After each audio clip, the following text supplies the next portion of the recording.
Hello and welcome to my fortress. You'll notice things are looking a little different around here. I decided to do some redecorating, and I know what you're thinking. You're like, Kiara, are those decals? It looks like a 10-year-old's birthday party. To which I reply, yes, but I set this up like semi-permanently in what would have been my dining room.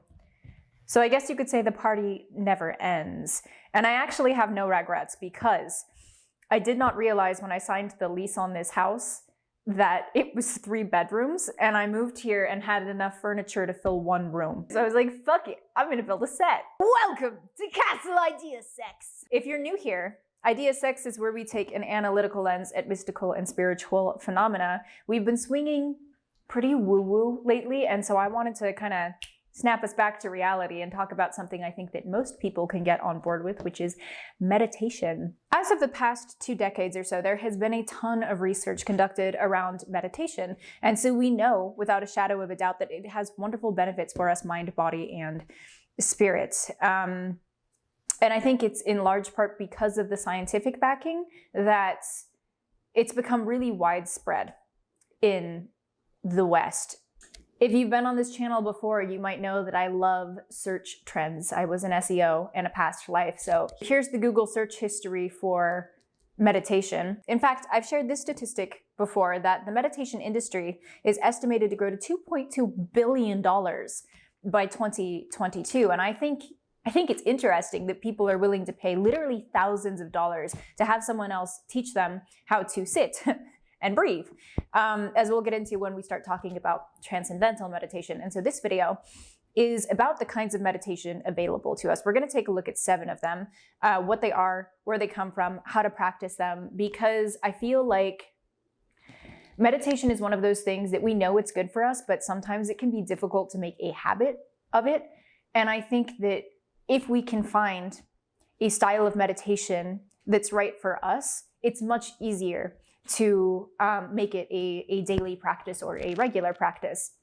It's a lot like picking out a flavor of dog. A breed of dog?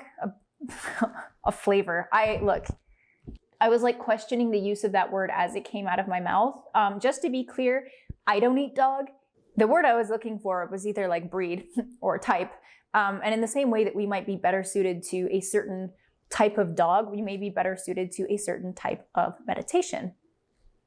So for example, you might be a classic person. You really love your super zen golden retrievers and your Vipassana. You might be more high energy. You might be ADHD as heck, and you like your border collies and more engaged forms of meditation. You might be one of those people who for some reason thinks hairless dogs are cute, and you might enjoy perineum sunning, but we're not going to go there today. Or ever. So without further ado, let's jump into 7 kinds of meditation that we can practice, how to practice them. And if you stick around until the end, I'll show you a side-by-side comparison of how these stack up against one another. And so I think that gives us an at-a-glance understanding of what might be good for us based on things like lifestyle, cost, level of patience, which is important, among some other things. P.S. Disclaimer. I'm not a meditation teacher. I am not a therapist. I'm not your mama, blah, blah, blah, blah, blah. If you somehow manage to F this up, I'm not liable. You won't. But if you do, you'll be fine.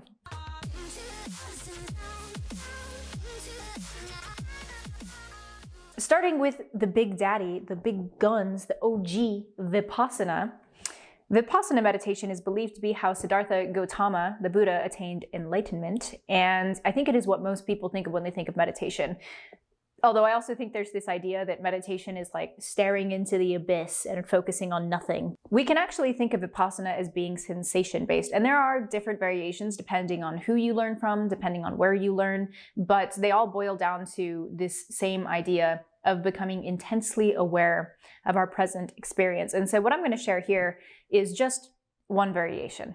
Sit or lie in a comfortable position. Close your eyes or keep them half open and relaxed.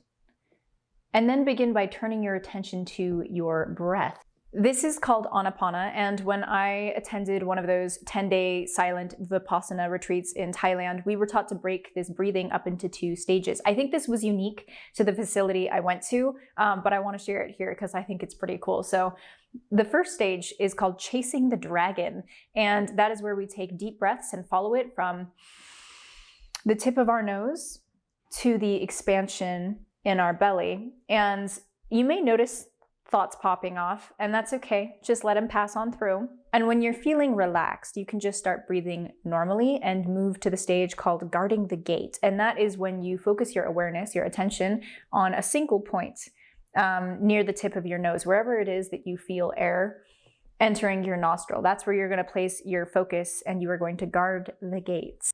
You might want to do that for 2 minutes. You might want to do that for 20. The idea is just to still your mind. And when you're having fewer thoughts pop up, then you want to sink into your body and pay attention to any sensation that comes up. There's one of 2 ways you can do this. One is to let your attention flow naturally to where it wants to go. And the other is to do a systematic body scan from head to toe and from toe to head. In either case, all you're doing is paying attention to sensations as they arise in your body. And so this could be warmth, cold, vibrations, tingling, pressure, maybe aching if you sit there long enough. Paying attention to what it is you are experiencing right now. Bonus tip, bonus step. If you want to attain enlightenment, just find the nearest Bodhi tree and do this under it for 7 days and 7 nights. So Vipassana is this really simple practice of becoming a witness to our present experience. And for being such a simple practice, it can have a drastic effect on our mental wiring, or rewiring, if you will. And people who practice Vipassana tend to experience the same kinds of revelations in similar stages. So much so that teachers have actually been able to document these stages and teach them. But to take that long story and make it short, let's just get at the overall philosophy that accompanies Vipassana. And there's a lot of like philosophy and lore that comes with it, but the overarching idea is that by becoming intensely aware of our present experience, we learn to see clearly. And that is roughly what Vipassana translates to, is clear seeing. And we learn to see clearly when we see the impermanence in all things. So everything in life comes and goes, right? People, places, things, ideas, the latest HBO series, weird beauty trends, these things are here and then they're gone. And when we learn to see that, not just at the level of the mind, like not just understand it, but actually internalize it, then we arrive at this clear seeing. Allegedly. I'm not speaking from experience here on a scale of like not seeing to clear seeing. I'm like a bat. Like using echolocation. That's pretty much how I navigate through life, is I just sort of scream at things and see what bounces back. Vipassana is debatably a kind of mindfulness meditation. I would categorize it as mindfulness because a lot of it revolves around paying attention to sensations as they come up. So our awareness can kind of go from one area to another. In a concentration meditation, we pick one thing and we commit to it. So it could be a religious symbol, could be a prayer, a chant, a candle flame, breathing being the really common one, right? And this is why, in my opinion, Vipassana kind of walks the line between concentration and meditation, because with Anapana, like the breathing aspect of it, there is concentration, but it's also a little looser as you progress into it. So Transcendental Meditation is a concentration meditation involving a silent mantra. And a lot of TMers will tell you that TM is neither mindfulness nor concentration. It goes in its own category called automatic self-transcending. I'm going to respectfully disagree because it involves the use of a mantra. I think it totally falls into concentration. And Transcendental Meditation is one of the most popular forms out there because it has been huge, like really researched and endorsed by a slew of celebrities. Unsurprisingly, as a result, it has been totally capitalized on. Okay, real talk, because you know I'm all about that tea. Transcendental meditation was created by the Indian guru Maharishi Mahesh in the 1950s, and the only way to learn it today, to officially learn it, is to dish out hundreds, if not thousands of dollars to this organization. So I don't like gatekeeping in general, especially when it comes to spiritual stuff, like how much does one pay to make the rose blossom? Do you know what I mean? And I mean gatekeeping in a financial way. It's different if you have to like prove your salt in order to be initiated into a tradition or a teaching. But in this case, I really think that, in my humble ass opinion, it's a big scam. And here's why. What you are essentially paying for when you sign up for this TM course is for a TM certified teacher to choose a unique mantra for you based on this list. And I read, because I was considering doing this for some time, I read quite a bit from people who had been through the program. And if you look places other than like on their website, a lot of people are disappointed at having spent the money that they did in order to go through this process. I may or may not have linked a leaked list of these mantras in the description, and perfectly legal because it is just floating around on the internet. But if you want to save yourself $1,000, here's what you got to do. Go click on that link, choose a mantra off of that list. I'm pretty sure it gives you the criteria on there. And then choose 20 minutes at the start and end of your day. Repeat that mantra to yourself over and over silently for 20 minutes. That's literally it. You glad you didn't buy the course? You're welcome. Love you. I think it's worth noting that you can hypothetically use anything as a mantra, right? Om is a really popular one, but you could just as well say Om backwards, which I'm pretty sure is just Mu. Tiki Tiki Tembo. Virtual high five if you caught that super left field reference. The point is, you can choose anything as a mantra. It really doesn't matter what you choose, although one thing you may want to take into consideration is not to choose anything that has like a specific meaning for you, because that could be distracting. So a lot of people will choose a mantra that is either like nonsensical or in another language. All that being said, with TM, if you go through the course, you do get ongoing support, which I don't know, as I was looking into it, sounded a little cultish, but if that's what you're into, enjoy the Kool-Aid.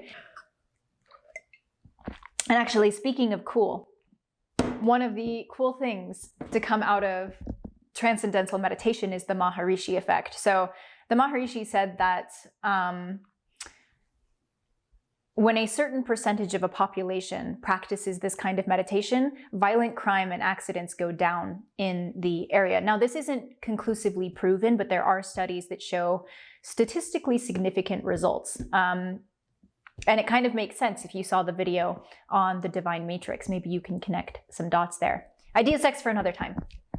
Next up is guided meditations, and this is a short one, also kind of a catch-all. I feel like if you're new to meditation, it's a great way to get into it. Even if you're not new to meditation, I think one of the really wonderful things about it is that your options are as endless as the internet is deep. So you can explore a lot of different kinds of meditation and find something that really resonates with you. Chanting meditations, body scans, visualizations, intent-driven meditations where you're cultivating gratitude or abundance, listening to binaural beats, which can actually change your brainwave frequencies to be that of a meditative state. And actually, on that note of technology-assisted meditations, let's talk about one of my favorites, and that is heart coherence.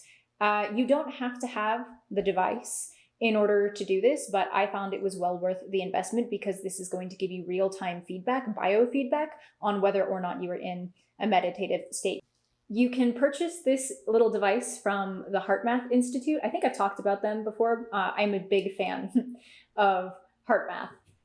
They are a nonprofit organization that has been spearheading research around stress, the power of positivity, heart-brain interactions, and most recently, intuition and human energy fields, which if you've been on Idea Sex before, you may know that I'm very keen on this connection between spirit and science. If that's you, one, if you're also interested in this, consider subscribing. But two, definitely keep your eye on the incredible research that HeartMath continues to put out. One of the things they have done extensive research around is heart coherence, and coherence refers to the rhythm of our heartbeat, and this rhythm is affected by our emotional states. For example, generally speaking, coherent states give us those beautiful sloping curves we see on the bottom here, and negative emotional states give us something that looks jagged and irregular. In other words, if we are a hot mess on the outside, we are a hot mess on the inside, but that's okay because we can train ourselves to get into a coherent state. Unfortunately, my device was for iPhone and I recently betrayed and went to Android. Good decision, but unfortunately this doesn't plug in anymore, so I have to get the other one. Can't demonstrate for you, I'll have to pull footage from somewhere, but the way this would generally work is you would plug this into your phone and you would hook this little thing up to your earlobe, and this is what's going to take your heartbeat. Then you start a session in this app called Inner Balance. There's different screens that you can toggle between, but the one you'll typically spend the most time in has this big rainbow flower in the center that's actually a breath pacer, and it'll tell you when to breathe in and when to breathe out. It's about 5 seconds in and 5 seconds out. And it's this measured breathing that puts us into coherence. And for that reason, you don't need this device in order to practice heart coherence. I will link a guided meditation for heart coherence or something down below. But I found this really helpful because you can see in real time as your heart rate goes from like this, or your rhythms, your coherence goes from like this jagged hot mess to those sloping curves. And that was really helpful for me because one, you're seeing it in real time, so you can learn to associate that shift in heart rhythm with how you feel. And two, I'm totally one of those people who sometimes sits down to meditate and like, I'm not sure it did anything. Do you know what I mean? And so this is a foolproof way of knowing that your meditation is working. So if you still want to feel the love, but you don't want to pay $150 for it, maybe you're into that free love, I don't know. You may enjoy Metta, and Metta is a loving kindness meditation. The Dalai Lama is a proponent of it, which tells us it's the real deal. And essentially what it is cultivating feelings of benevolence and goodwill. There are variations of it, but I'm just going to give you my version of it here. Step 1, begin by assuming the position. And that just means whatever is comfortable for you. You could be sitting lotus style. You could be sitting in a chair, kneeling, laying down even. Then place your focus on sensations in your chest, your heartbeat, the rising and falling of your breath. Imagine yourself experiencing total peace and love. You may even want to repeat a mantra, something like, may I be joyous, safe, and at peace. And continue this until you really do feel the love, the self-compassion. When you've arrived at that place, then we're ready to extend it out to other people. Or if you struggle with self-compassion, then it may be easier to start with other people first, and that is totally okay. In either case, we are taking that feeling of loving kindness and extending it to friends and family. You might cycle through the same people every day. You might choose to focus on one person a day, whatever works for you. And then you can try extending that feeling out to an acquaintance, someone you don't really know. Again, it may help to use a mantra. May they be joyous, safe, and at peace. And finally, try extending that feeling of benevolence out to someone you don't necessarily like, an enemy even. Now, if your heart chakra is offline, so to speak, and you have a hard time getting into this state, I have found that looking at photographs of fond memories with friends and family can be a good facilitator. Pro tip. Next up, we have movement meditations, and movement meditations are another great option for high energy people. They are all mindfulness meditations because we're working that mind-body connection. Common forms include Tai Chi, Qigong, yoga, tantric sex. In fact, any physical activity can be a kind of meditation. So running, swimming, lifting, dancing, even creating certain forms of art, because the whole idea of a movement meditation is that we become so absorbed in what it is we're doing, in the physical activity, in the sensation, that we sort of quiet the chatter of the egoic mind. Last but not least, we have grounding, and I think of grounding as like meditation on the go. It is actually a technique from dialectical behavior therapy, and it's great for moments where we don't have time for a full-blown meditation, but we're either like overwhelmed with emotion or unwanted thoughts and need to come back to a more centered and grounded space more quickly. And there's several strategies that fall under the umbrella of grounding. One of the most common being the 5-4-3-2-1 technique. So the idea is that you look around your environment and you observe and describe to yourself 5 things you see, 4 things you can touch, 3 things you can hear, 2 things you can smell, and 1 thing you can taste. Alternatively, you can just pick a sense, one of your 5 senses, really hone in on it and describe it in as much detail as you can. Another form of grounding is progressive relaxation, which is where we tense muscle groups and relax them, and we do this from like head to toe. So it's progressive, and it gives you this kind of like calm, lazy feeling. I'm not going to demonstrate it for you because it's just going to look like I'm having a seizure in slow motion, but I will drop a link in the description. Okay, so let's take a look at how these 7 flavors of meditation stack up against one another. I'm not going to read or go through everything on the chart because I think that would be a little redundant. You can read, but I will draw attention to things that like may need some explaining. Okay, so an overview. On the left-hand side, we have the name of the meditation, and next to that we have the type, so either mindfulness or concentration. The time is the next column, and that is a suggestion based on what people who practice these typically recommend. And so they are just parameters. You could practice for more or less depending on what's reasonable for you, but this is what's generally recommended. The next 2 columns are a little bit subjective. So, you know, if you disagree, I would love to hear what you think. But in my opinion, Vipassana is the most difficult kind of meditation. Transcendental is supposed to be pretty easy because one of their like little marketing sound bites is that kids with ADHD can do it. Guided meditations are probably the most easy because they give you something to focus on, like you're listening to someone's voice. Heart coherence is pretty easy if you have the device, but it can take some practice before you can like get into a coherent state at will. Metta, I think, is pretty easy, but it also depends on your emotional space. Movement, I think, is like a personality thing. If you're the kind of person who is physical, it may be really easy for you to get into a flow state with these. And grounding, super easy. Anyone can do it. You pretty much already learned how. Okay, the next column, science. What I wanted to sort of draw attention to here is that transcendental meditation and heart coherence are the most researched. All of these work, they've all been studied to an extent, but transcendental and heart coherence have huge bodies of research behind them. Teacher needed. Technically, you don't need teachers for any of this. I mean, in the age of the internet, you can teach yourself anything. But with Vipassana, it's generally recommended that you go to a retreat and you're trained by like a monk or a teacher, whoever. In my experience, it was a monk. Transcendental, you know, they say you need a teacher, but I think we made it clear in this video that, you know, maybe you don't. Guided meditation, I put 5 out of 5 because, I mean, it's guided. You have to have someone like talking to you, but it's free, so whatever. Heart coherence was a 0, no teacher, because you're working with a device, you're teaching yourself.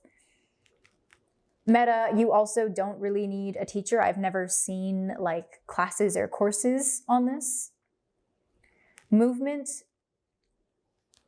I feel like a lot of people would benefit from taking a class, or even if you're just watching like YouTube videos. The furthest right-hand column is cost. And this, again, you don't need to buy any of this. You can do any of this for free. You can teach yourself. But I did want to give the associated price tag because I just feel like it's helpful. So if you go to a Vipassana retreat, particularly if you go to one that's abroad, they tend to be donation-based. So it's sort of like pay what you can, and they rely on your goodwill for that. Transcendental meditation, I put 500 plus because their base starting package is like 125 a month, I think, and then for X number of months. Guided meditation is free. You could probably pay for guided meditations, but like why? That is it for today. If you're new to meditation, I hope that this video was helpful in discovering some of what's available to you. If you're not new to meditation, I hope you learned something anyway, and in any case, thank you so much for joining me on Idea Sex today, and until next time, stay blessed. Cultivating feelings of love. It's like, I don't know, it just sounds like what a fish would say underwater. I was going to say love and benevolence, but it came out blub. It's really cold in my house. No one told me that the desert was going to be so freaking cold. You like that? Meditate on that. Oh my God, stop. One is to let your attention flow to wherever it wants to go. So just following it naturally. Kills a friggin' fruit fly.